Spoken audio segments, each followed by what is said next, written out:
The Everyday Life of Abraham Lincoln by Francis Fisher Browne. Chapter 3a. Lincoln's beginning as a lawyer. His early taste for politics. Lincoln and the lightning rod man. Not an aristocrat. Reply to Dr. Early. A manly letter. Again in the Illinois legislature. Abraham Lincoln's career as a lawyer covered a period of a quarter of a century, beginning about 1834 or 35 and ending with his election to the presidency in November, 1860. When he began his professional life he was an obscure and unpromising youth of 25, with but little learning and fewer accomplishments, and without advantages of social influence or wealthy friends. Step by step, with patient industry and unflinching determination, he climbed the ladder of professional advancement until he stood among the foremost lawyers of the West. He had, indeed, won a national reputation, and when he laid aside his law books, a mature man of 50, it was to enter upon the great honors and responsibilities of the presidency of the American Republic. Lincoln was devoted to his profession, and his success in it was earned by hard and constant application. But his natural taste for politics led him to take a full share in the activities of political life.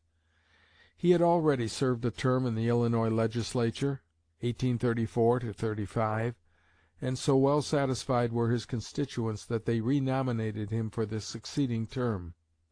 In the canvass which followed he distinguished himself as a stump speaker, showing by his tact and ability, by the skill and ingenuity with which he met his opponents in debate, by his shrewdness in attack and readiness in retort, how much he had profited by the training of the previous years. An incident illustrating his ready wit and his keen insight into human nature occurred early in this campaign, at Springfield, where a public discussion was held between the opposing candidates. An interesting version of this incident is given by Mr. Arnold. There lived at this time in the most pretentious house in Springfield a prominent citizen named George Forquer. He had been long in public life, had been a leading Whig, the party to which Lincoln belonged, but had lately gone over to the Democrats, and had received from the Democratic administration an appointment to the lucrative post of Register of the Land Office at Springfield. Upon his handsome new house he had lately placed a lightning rod, the first one ever put up in Sangamon County. As Lincoln was riding into town with his friends, they passed the fine house of Forquer, and observed the novelty of the lightning rod, discussing the manner in which it protected the house from being struck by lightning. In this discussion there were 7 Whig and 7 Democratic candidates for the lower branch of the legislature, and after several had spoken, it fell to Lincoln to close the arguments. This he did with great ability. Forquer, though not a candidate, then asked to be heard for the Democrats in reply to Lincoln. He was a good speaker and well known throughout the county. His special task that day was to attack and ridicule the young man from Salem. Turning to Lincoln, who stood within a few feet of him, he said, "This young man must be taken down, and I am truly sorry that the task devolves upon me." He then proceeded, in a very overbearing way, and with an assumption of great superiority, to attack Lincoln and his speech. Lincoln stood calm, but his flashing eye and pale cheek showed his indignation. As soon as Forquer had closed he took the stand, and first answered his opponent's arguments fully and triumphantly. So impressive were his words and manner that a hearer believes that he can remember to this day, and repeat, some of the expressions. Among other things he said, "The gentleman commenced his speech by saying that this young man, alluding to me, must be taken down. I am not so young in years as I am in the tricks and trades of a politician. But," said he, pointing to Forquer, "live long or die young, I would rather die now than, like the gentleman, change my politics for a $3,000 office, and then feel obliged to erect a lightning rod over my house to protect a guilty conscience from the vengeance of an offended God." It is difficult today, says Mr. Arnold, to appreciate the effect on the old settlers of this figure. This lightning rod was the first which most of those present had ever seen. They had slept all their lives in their cabins in conscious security. Here was a man who seemed, to those simple-minded people, to be afraid to sleep in his own house, without special and extraordinary protection from Almighty God. These old settlers thought nothing but the consciousness of guilt. The stings of a guilty conscience could account for such timidity. Forquer and his lightning rod were talked over in every settlement from Sangamon to the Illinois and the Wabash. Whenever he rose to speak thereafter, they said, "There is the man who dare not sleep in his own house, without a lightning rod to keep off the vengeance of the Almighty." Another amusing incident of the same campaign, and one which illustrates Lincoln's love of a practical joke, is given as follows. Among the Democrats stumping the country at this time was one Dick Taylor, a most pompous person, who was always arrayed in the richest attire, ruffled shirts, seals, etc., besides a rich embroidered vest. Notwithstanding this array, he made great pretensions of being one of the hard-handed yeomanry, and ridiculed with much sarcasm the rag barons and manufacturing lords of the Whig party. One day, when he was particularly aggravating in a speech of this kind, Lincoln decided on a little sport, and sidling up to Taylor, suddenly threw open the latter's coat, showing to the astonished spectators a glittering mass of ruffled shirt, gold watch, and glittering jewels. The crowd shouted uproariously. Lincoln said, "While he (Colonel Taylor) was making these charges against the Whigs over the country, riding in fine carriages, wearing ruffled shirts, kid gloves, massive gold watch chains with large gold seals, and flourishing a heavy gold-headed cane, I was a poor boy, hired on a flatboat at $8 a month, and had only one pair of breeches to my name, and they were buckskin.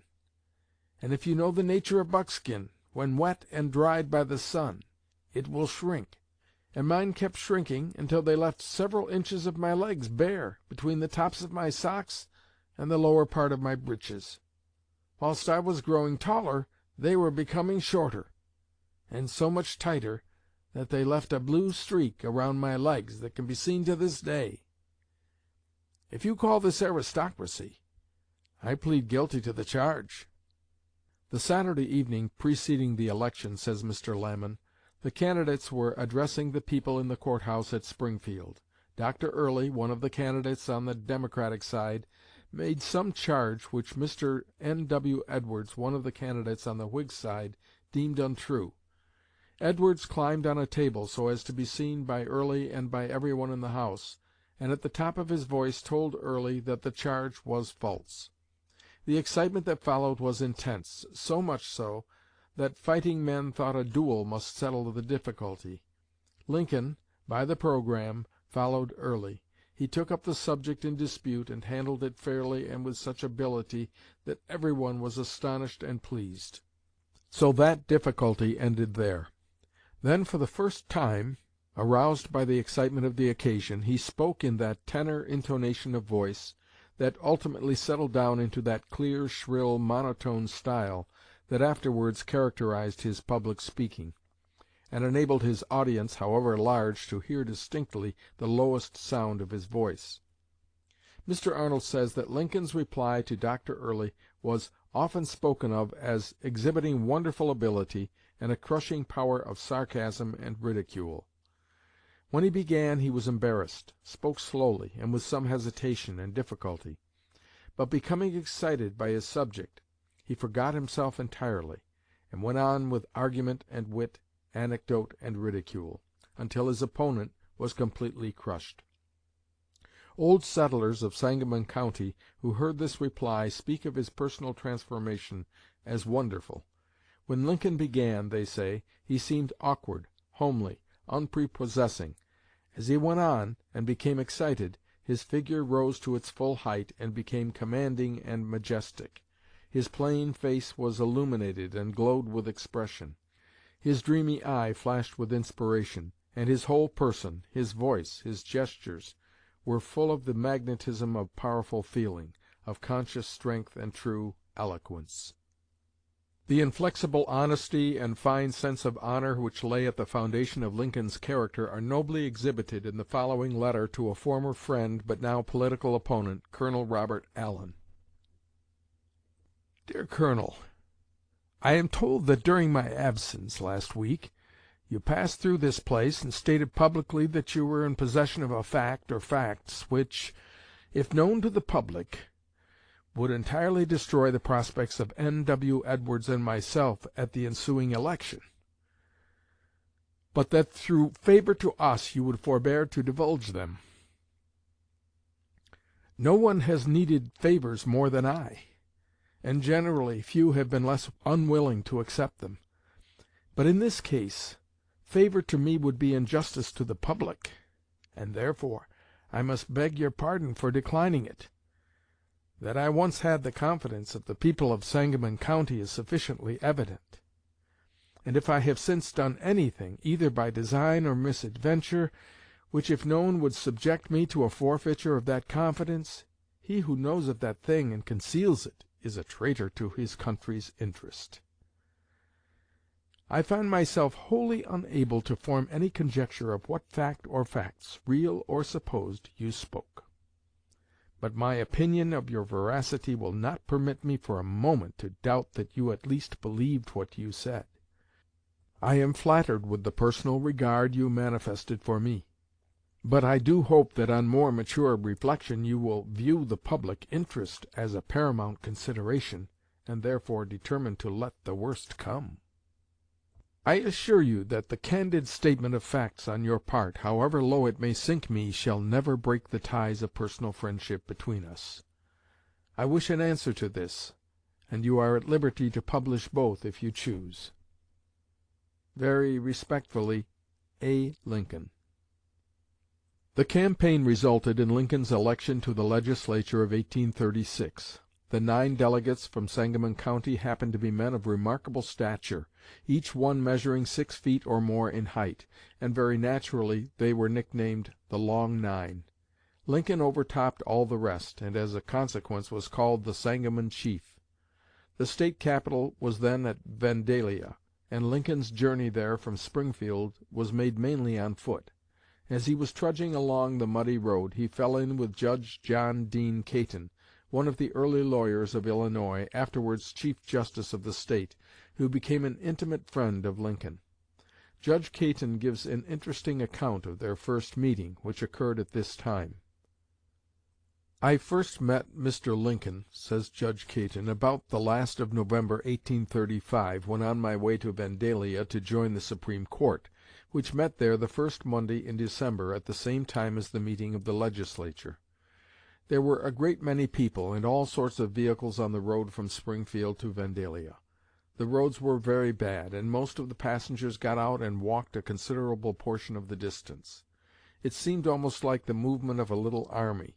While walking thus along the side of the road, I met Mr. Lincoln for the first time, and in the course of a 2 days' journey we became quite well acquainted. If he had been admitted to the bar at that time, he had not become known as a lawyer out of his own immediate circuit. He was going to Vandalia as a member of the Legislature. He was one of the Long Nine, as it was called, from Sangamon County, who by their successful maneuvering and united efforts succeeded in getting the seat of government moved from Vandalia to Springfield. During my stay of a very few weeks in Vandalia, I frequently met Mr. Lincoln. He was a very pleasant companion, but as we walked along the road on the occasion referred to, talking about indifferent subjects, nothing impressed me with any idea of his future greatness. Chapter 3a.